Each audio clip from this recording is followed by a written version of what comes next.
బంగాళాఖాతంలో తీవ్ర అల్పపీడనం మరింత బలపడుతోంది. ఇది వాయుగుండంగా మారే అవకాశం ఉందని వాతావరణ శాఖ నిపుణులు అంచనా వేస్తున్నారు. ఇదే అంశంపై మనం మాట్లాడేందుకు విశాఖ తుఫాను హెచ్చరికల కేంద్రం ఇన్ఛార్జ్ డైరెక్టర్ కేవీఎస్ శ్రీనివాస్ ఉన్నారు. చెప్పండి సార్, వాస్తవానికి ప్రస్తుతం ఫోర్కాస్ట్ ఎలాగుంది? వర్షాలు ఇంకా ఎన్ని రోజులు కొనసాగుతాయి? ప్రస్తుతం ఫోర్కాస్ట్ చూస్తే ఇప్పుడు తీవ్ర అల్పపీడనం west central bay of Bengal and adjoining south west bay of Bengal అయితే ఉంది. ఇది నెక్స్ట్ 12 అవర్స్లో ఇది నియర్లీ నార్త్ వర్డ్ డైరెక్షన్లో వెళ్తూ డిప్రెషన్గా మారే ఛాన్సెస్ అయితే ఉంది. డిప్రెషన్గా మారే అది ఇక ఇందులో మనం చూస్తే ఇది ఆల్మోస్ట్ ఇది నైరుతి బంగాళాఖాతం, ఇది west central bay of Bengal. ఈ ప్రాంతంలో ఇప్పుడు అయితే వెల్ మార్క్డ్ లో ప్రెషర్గా అంటే తీవ్ర అల్పపీడనంగా అయితే కొనసాగుతుంది. ఇది నియర్లీ నార్త్ వర్డ్ డైరెక్షన్, అంటే ఈ నార్త్ వర్డ్ డైరెక్షన్లో వెళ్తూ డిప్రెషన్గా మారి అంటే డబ్ల్యూసీ బే అంటే మన కోస్ట్, ఇదంతా మన ఆంధ్ర కోస్ట్, దీనికి దగ్గరలో ఉన్నటువంటి ఈ సముద్ర ప్రాంతంలో ఇది వాయుగుండంగా మారి నెక్స్ట్ సబ్సిక్వెంట్ 24 అవర్స్ పీరియడ్లో ఇది నియర్లీ నార్త్ వర్డ్ డైరెక్షన్ నుంచి నార్త్ ఈస్ట్ డైరెక్షన్లో వెళ్ళే ఛాన్స్ ఉంది.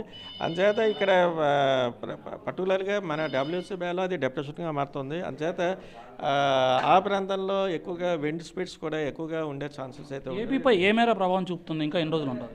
ఏపీ మీద చూస్తే ఇటు ఉత్తరాంధ్రలోను దక్షిణ కోస్తాలో కూడా అక్కడక్కడ ఒక మోస్తరు వర్షాలు, అలాగే ఉరుములతో కూడా జల్లులు, ఉత్తరాంధ్రలో కొన్ని జిల్లాలకు అయితే భారీ వర్ష సూచన కూడా ఇస్తున్నాం. ఇవి ముఖ్యంగా ఇటు కాకినాడ, యానం నుంచి నెక్స్ట్ విశాఖపట్నం, అనకాపల్లి, పార్వతీపురం, మన్యం, విజయనగరం, శ్రీకాకుళం, అల్లూరు సీతారామరాజు ఈ జిల్లాల వరకు మనం భారీ వర్ష సూచన కూడా ఇస్తున్నాం. ఇది రైన్ఫాల్ ఎఫెక్ట్ గ్రాడ్యువల్గా రేపటి నుంచి తగ్గే ఛాన్స్ ఉంది. ప్రధానంగా ఉత్తర కోస్తా మీద ఎక్కువ ప్రభావం ఉంటుంది. ఎస్, ఇది దీని యొక్క ప్రభావం ఎక్కువగా చూస్తే ఉత్తర ఆంధ్ర మీద ఎక్కువగా ఉంటుంది. కంపేరిటివ్లీ దక్షిణ కోస్తాకి కొంచెం తక్కువ ఉంటుంది. గాలుల తీవ్రత ఎలా ఉంది? వాయుగుండంగా మారే ఛాన్సెస్ ఉంది కాబట్టి పోర్టుల్లో ప్రమాద హెచ్చరికలు కొనసాగుతున్నాయి. ఈ విధంగా ఉంది. గాలుల తీవ్రత చూస్తే 40 నుంచి 50 కిలోమీటర్ల వరకు గంటకు ఇస్తున్నాయి. అలాగే సమ్టైమ్స్ అది 60 వరకు వెళ్ళే ఛాన్స్ ఉంది. అలాగే ఇప్పుడు ఈరోజు సాయంత్రానికి డిప్రెషన్గా కూడా మారే ఛాన్సెస్ ఉండడం చేత డబ్ల్యూసీబీలో కూడా విండ్ స్పీడ్స్ కూడా పెరిగే ఛాన్స్ ఉంది. అందుచేత మనం ఎంటైర్ కోస్ట్లో ఉన్నటువంటి మత్స్యకారులందరినీ కూడా వేటకు వెళ్ళదని చెప్తున్నాం. ఇదే విషయం మనం గత ఆల్మోస్ట్ 3 డేస్ నుంచి మనం వేటకు వెళ్ళదని చెప్తూ వస్తున్నాం.